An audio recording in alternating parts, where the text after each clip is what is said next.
It's always exciting to get to talk in front of folks like yourselves. And I'm going to talk about physics, synchronicity, and experimenter expectation.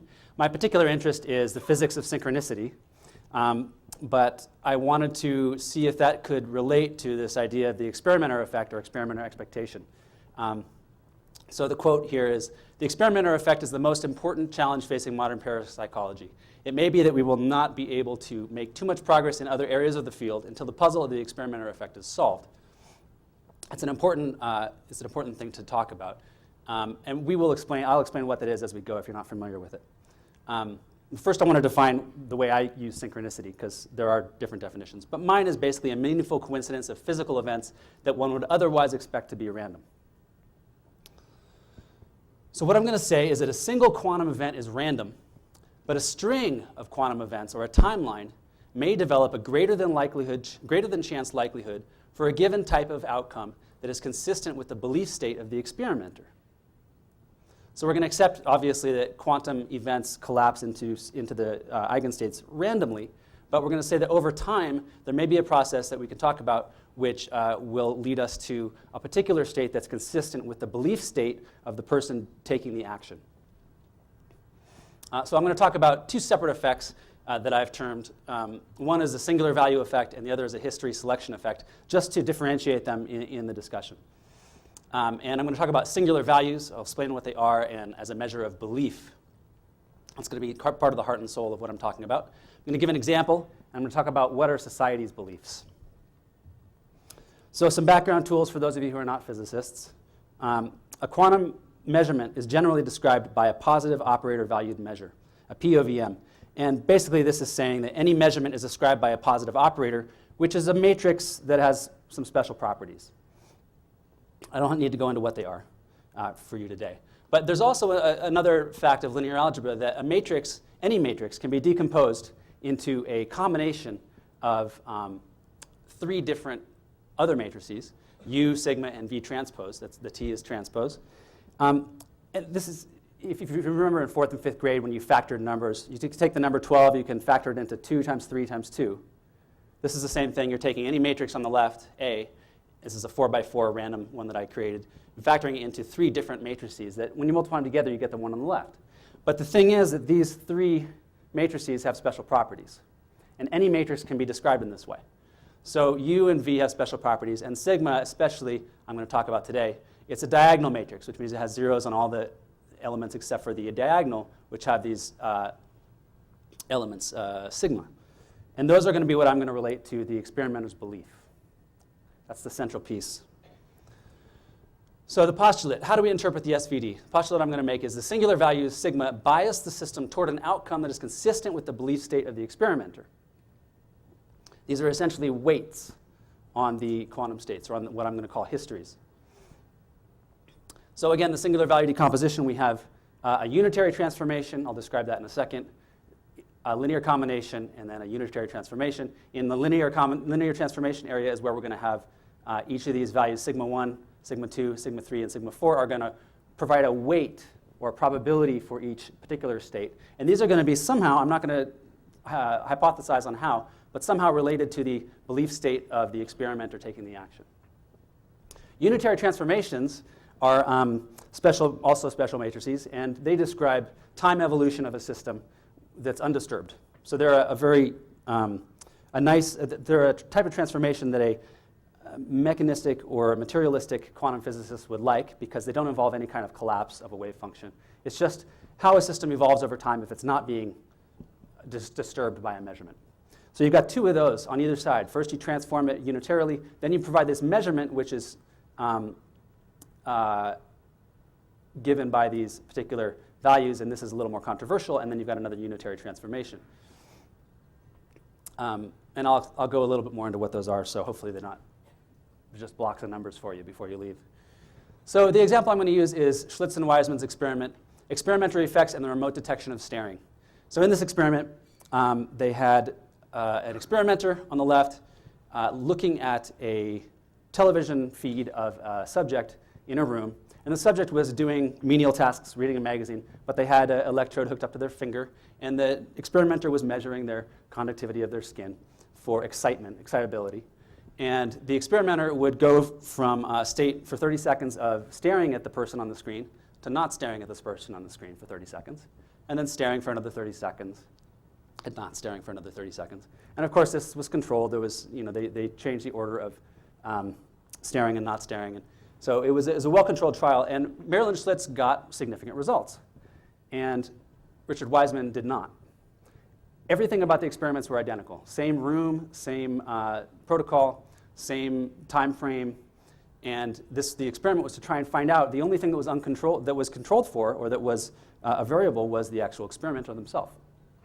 And it's very interesting and should be repeated. So I'm going to try and talk about how that could be. Is there an explanation that we can come up with that's physics? I don't want it to be something that we just write off. It needs to be explained, obviously, as all of you would agree with me.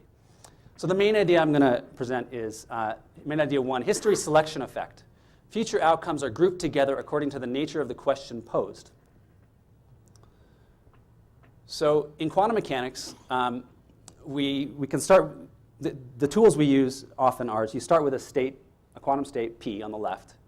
And if you want to understand what it's doing in the future, you then look at all the different ways it could evolve over time. And at the first time step, it might evolve into 2 states, P plus and P minus. And then each of those states might evolve further into P plus plus and P plus minus and P minus plus and P minus minus up here. So this happens at any level that you want to do. I've only done a simple example where it goes into 2 states at a time. But these future states over here on the right represent states at a future time state. And I can do this without actually having to wait for them. I can actually predict and look at a given system and say, well, this is how it's going to evolve over time. I can write down an actual form for the state of a system at a future time. And I have to include all of these possible states. Now, what I'm suggesting is that based on the question you pose, you're going to generate a series of possible future outcomes.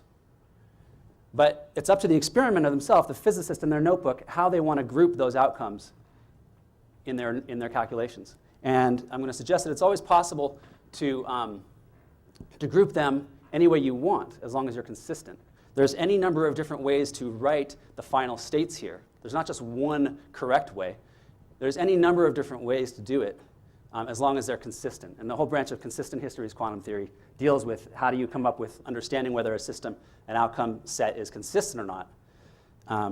But the idea is that if I ask a question, is it possible to detect when someone is staring at you, then I can look at all the possible future outcomes of a situation and group those outcomes according to outcomes that are positive results, where the person does detect that they're being stared at, and negative results, where they don't detect being stared at. And it's up to the experimenter how they write those down and how they group them. And that's our first step. This is the same kind of tree where this initial state branches out into P plus, P minus, P plus plus, P plus minus. And then these are all the future states. There's 16 of them in this random example that I created. So I'm going to define something called synchronicity states. These are just states when you get an effect, where the experimenter is looking at the person, and the subject says they feel watched, so there's a correlation, an apparent correlation. Or when the experimenter is not looking at the subject and the subject says they do not feel watched. Those are both the states that we're looking for. Those are the ones we want to have happen if we have a positive effect. The states where the experimenter is looking and the subject is saying they do not feel watched are obviously the ones that would give us a null result. So let's just highlight on our graph here. These, in my particular example, I chose those two to be the states that correspond to those synchronicity events. So those are the positive results. And I've just grouped all the ones that don't involve any kind of synchronicity or any kind of positive result into a different branch over here. And then into this branch over here, we also have none of those synchronicities. And so really the only branch that has synchronicities in it is P++, according to the way I've grouped it. Now, as long as I'm consistent, I'm allowed to do that. So the question is, I haven't really done anything yet, but in the mathematics of it, you would start with a state P minus P+. You're in a superposition state at the initial time. But you can expand that by looking into the future. So I'm going to look in the future and say, well, I went from time 0, I jumped to time 2, and I said, well, what's going on at time 2? I'm going to write my system in terms of all the possible states at time 2, you might notice that there were 16 earlier of the final states on the top. There were 16 states. I've condensed a bunch of them down into these 4, and then I've left these 4 uncondensed. You're also allowed to do that kind of combinations just to make it easier to see. But basically, what I'm doing is projecting the state of the system into the future, looking at the possible outcomes, and then this is what I call the library of all the different possible outcomes, and I write it down. Again, here is a picture of those 2 states, and those correspond to these 2 states, P++1 S1 and this one down here. So those are what I call the synchronicity states, or the states that will give me a positive result. Here is one important piece. The next thing I do is I take my action on the system. And by taking the action, notice I'm taking it, I'm applying this is right here from the I to the sigmas to the I is the operator of my action. I'm doing it all at time 2. I'm doing it in the future state. And when I apply it to my 8-dimensional vector here, it just multiplies sigma 1 times the first element, sigma 2 times the second element, and it just creates a linear transformation. So each of this vector is now weighted according to the sigmas. So now I have a future set of possible states that are weighted by these sigmas. And I'm going to suggest that these sigmas are correlated to the expectation of the experimenter. So now, if that's the case, you've now weighted the possible outcomes by the expectation of the experimenter. That's a huge leap. I understand that. So that's what we might have some questions on, and I'll try to explain more. This is the SVD. Now, let's say instead of having all the sigmas be equal, let's say sigma 5 and sigma 8 are higher than the others. This would correspond to the experimenter having a higher expectation of outcome 5 or outcome 8. And these both correspond to our synchronicity states. So this is like the experimenter saying, I believe I'm going to get a positive result. These are the states that correspond to that belief. And so these are the sigmas that would be activated for them, or that they would be, their belief would be causing sigma 5 and sigma 8 to be larger. And the result of that, when you multiply it out, is that, of course, sigma 5, the 5th state over here and the 5th and the 8th state over here are both larger than the other states, assuming everything else is equal. Again, you have the synchronicity states. Just to remind you, these are the 2 states we're aiming for. And then in here, this is the initial time. This is the final time when we're doing all these calculations.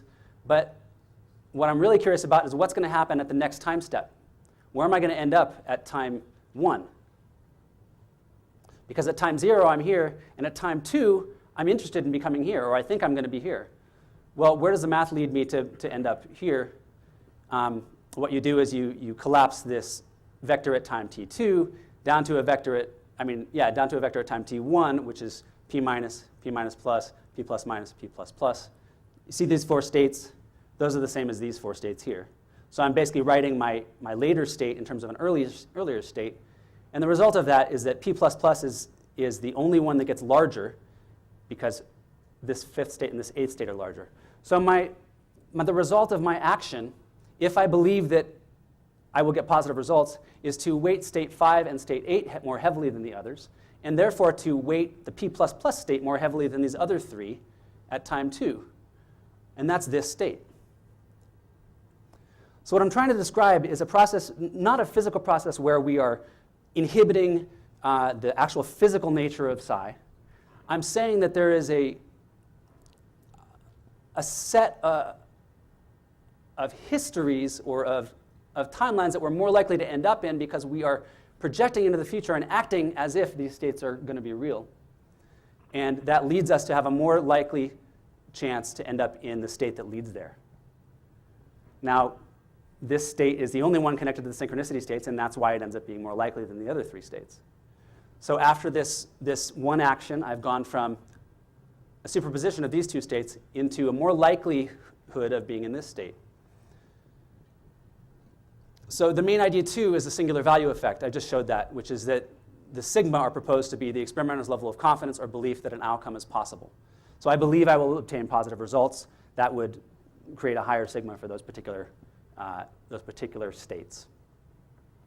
So if you want to just take a quick example, I'm not very happy with the state of this concept and the mathematics of it. It's coming along, but I'm not confident in it yet. But just to show you how what I've shown you works out with numbers, if you have a sigma 5 and a sigma 8 slightly higher than 1, and all the rest of the sigmas are slightly lower than 1 to compensate, this is saying that you're going to weight the 5th state and the 8th state more heavily, or the synchronicity states more heavily. What that leads to is you have these 4 states over here, P minus minus, P minus plus, P plus minus, and P plus plus. In the unbiased state, they have a 25% chance of happening. In other words, there's a 25% of each of the states to happen. In the biased states, with these values for sigma 5 and sigma 8, you get a slightly less probability for the first 3 states and a slightly more probability for the last state. You're slightly more likely in that moment to end up in a timeline that will have the positive effect. It doesn't mean that you definitely will, because you could still end up in this history or this history, but you actually have a higher percentage chance, because 2 out of the 4 states now have a likelihood of getting a synchronicity or a positive result. Whereas before, it was only 2 out of 16 states, which is a much less percentage, obviously. And that's the main idea I'd like to convey.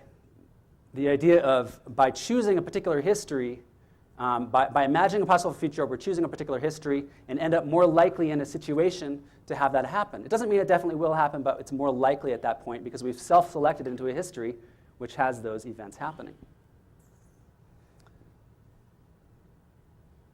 So in conclusion, if we act as if a future outcome is true, we are more likely to find ourselves in state P++ after a single time step, which has greater likelihood of that state being true.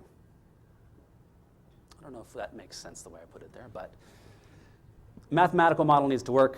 I need to work more on it. I wasn't finished by the time I came here. I thought I was, but it ended up not being satisfactory. So more to come on that. I'm definitely open to ideas and thoughts. Summary review. Every action by the experimenter, first, it groups future outcomes according to the question posed, the history selection effect. By asking the question, you're determining the possible outcomes and grouping them accordingly. Doesn't mean that's the actual outcomes that are all possible, but you're determining it by the question you ask. Second, you bias the future states that this person affects, that she expects. That's the singular value effect. By applying the singular values, you bias the states. And then you write the final state not in the present, but in the next time step so that you can see what's the likelihood of getting to the next step and where will you be most likely when you get there. You'll be closer to those synchronicities. And hopefully the synchronicities are things that you want. They could also be things you don't want. Because what I'm basically saying is this has to do with belief. Now, belief is something that we don't really understand a whole lot about. And obviously there needs to be more work done on that.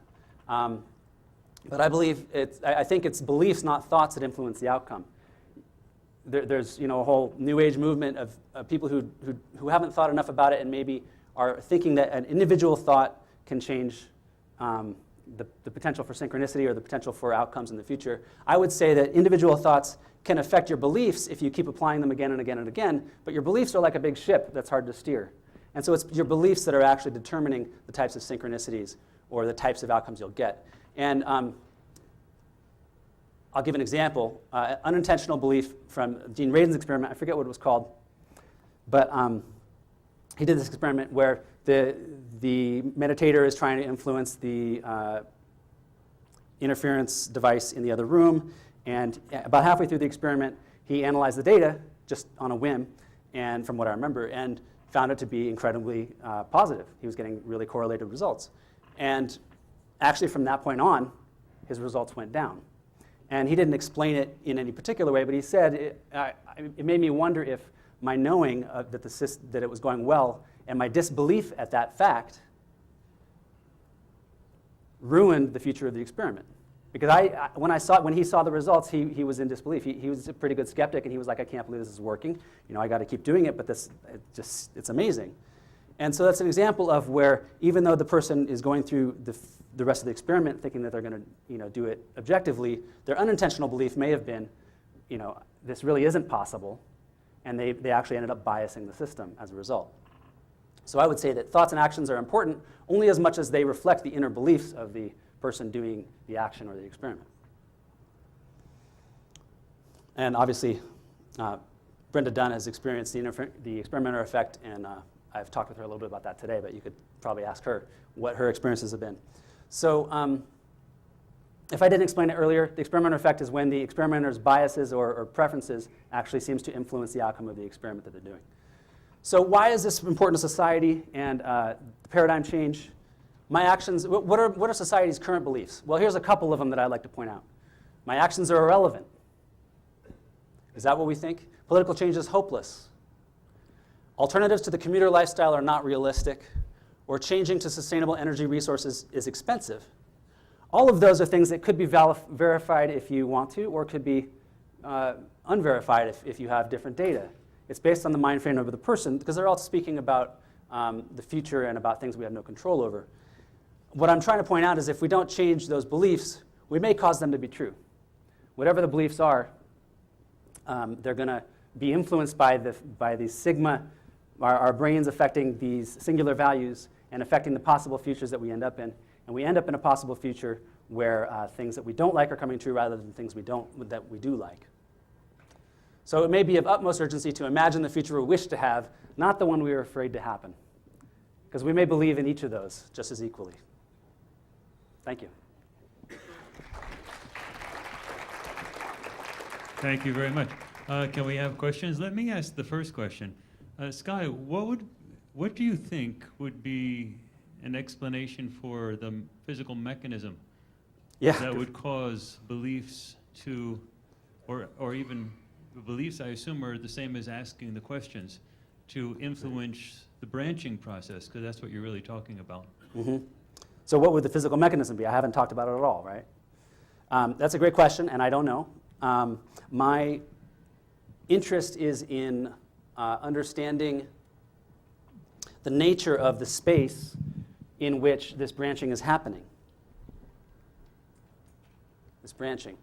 What space is this in? To me, this is an information space, and I would imagine that it parallels physical space, but obviously is described differently.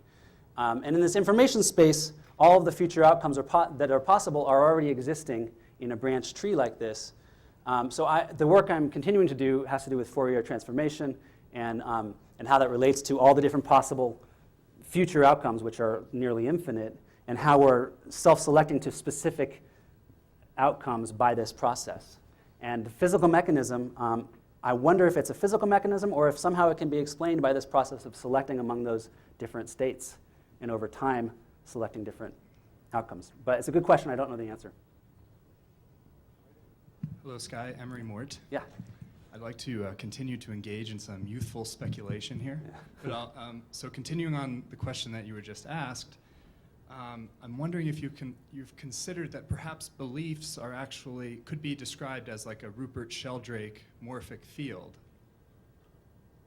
And as you put your beliefs out there, you actually they somehow act within you. Perhaps you dig a canal, a creode with that belief that allows the ball synchronistically to more often than not roll to that 5 or 8 destination.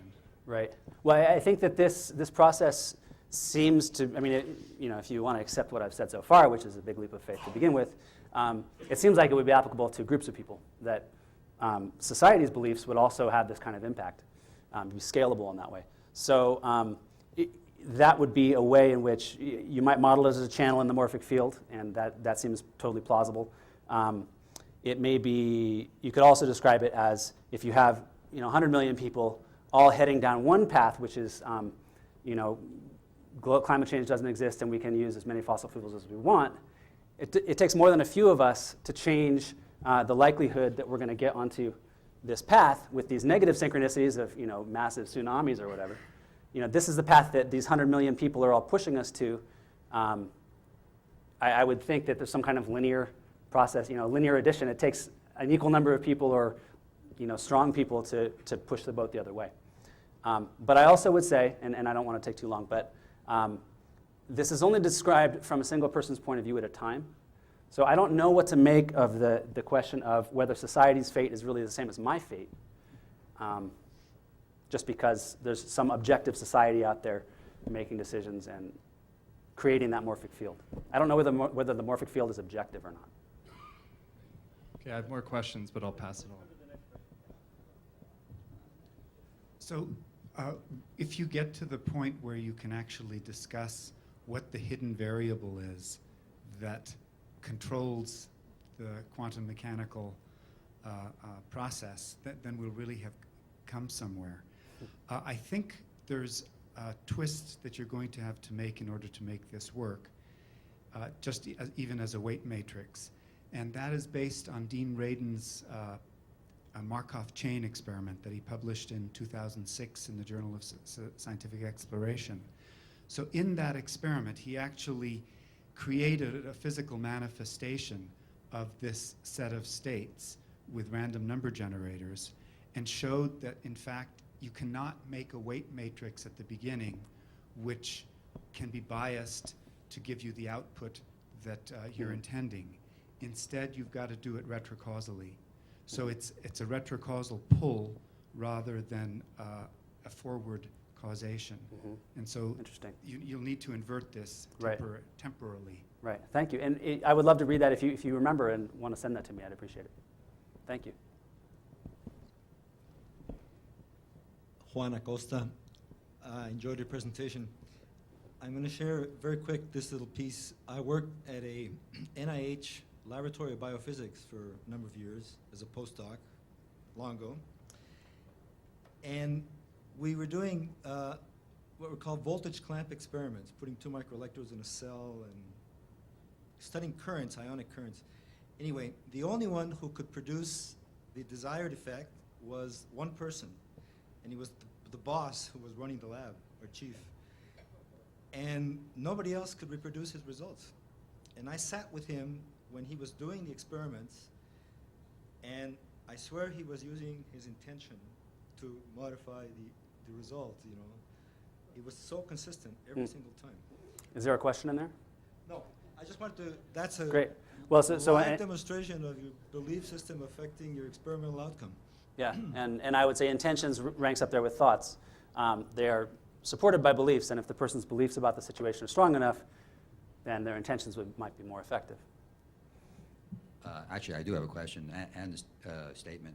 So the statement is, I was involved in some Ganzfeld experiments a while back, and I was a control, and I didn't believe that I could perform as well as the psychics in the study who were chosen for their abilities. And yet, I outperformed several of those people who believed that they could perform better. So we can call it an anomaly, but would you explain that? Right. Well, I think that's a great question, and I don't know. I think that, again, we don't know what belief is, and it is a little challenging sometimes to know what we really believe. We might think that we believe we're not good at something, when truly, a child has a lot of confidence that they're good at some things just because they don't have any knowledge that they don't. So I think beliefs need more understanding, and beliefs can be treacherous, thinking we know what we believe and what we don't believe. Thanks. Sky Nelson, thank you very much. This is a very interesting presentation.